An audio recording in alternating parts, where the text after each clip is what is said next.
Bismillahirrahmanirrahim. Assalamualaikum warahmatullahi wabarakatuh. បងប្អូនទាំងអស់គ្នាអឺការ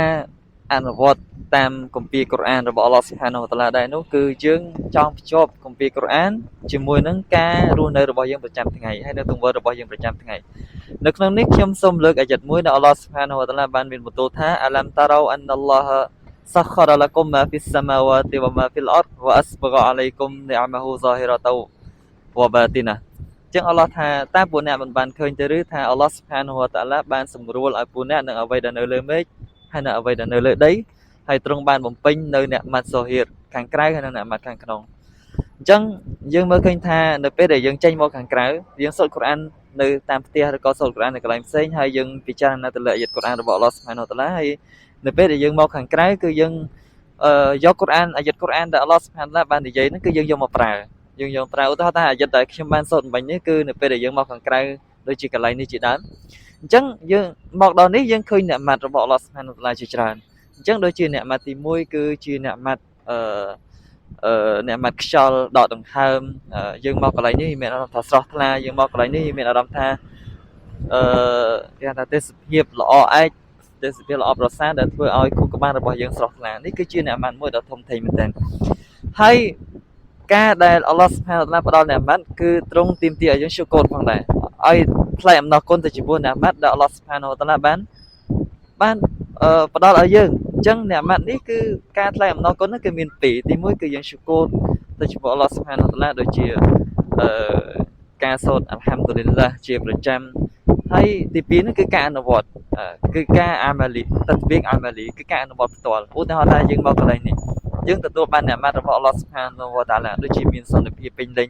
មានខ្យល់ដកដង្ហើមស្រស់ស្រាយហើយនឹងមានខ្យល់បក់ស្រស់ស្រាយហើយនឹងទេសភាពល្អឯកអញ្ចឹងយើងត្រូវតែថែរក្សាការឈឺកូនដែរនោះគឺយើងត្រូវថែរក្សាត្រូវការពារខ្ញុំឧទាហរណ៍មួយចំនួនតកតទៅនឹងទង្វើដែលយើងឈឺកូនអ្នកមកអល់ឡោះស៊ុបហានវតាឡានៅកន្លែងនេះគឺយើងអឺគឺយើងអតោតរិកហាប់កោគឺយើងផ្ដល់សិទ្ធ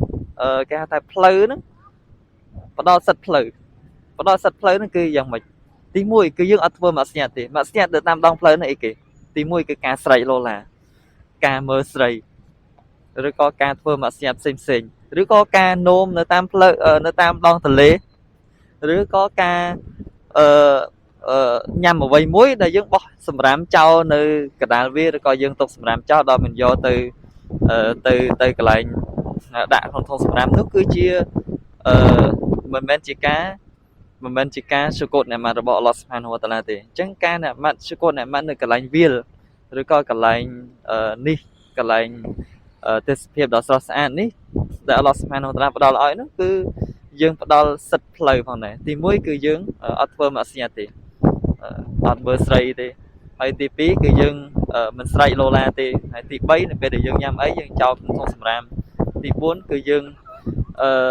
គំនុំនៅកន្លែងសាធារណៈបែបនេះដូចជាតាមដងទន្លេនេះទាំងនេះសុទ្ធតែជាអ្វីដែលមាននៅក្នុងសាសនាអ៊ីស្លាមហើយក៏សាសនាអ៊ីស្លាមបង្កប់ប្រើហើយក៏វាក៏ជាការឈគុណណាស់ទៅចំពោះអល់ឡោះស៊ុបហានហូវតាឡាផងដែរអញ្ចឹងនៅពេលដែលយើងសូត្រកូរ៉ានយើងចេះអំពីម៉ាណាកូរ៉ាន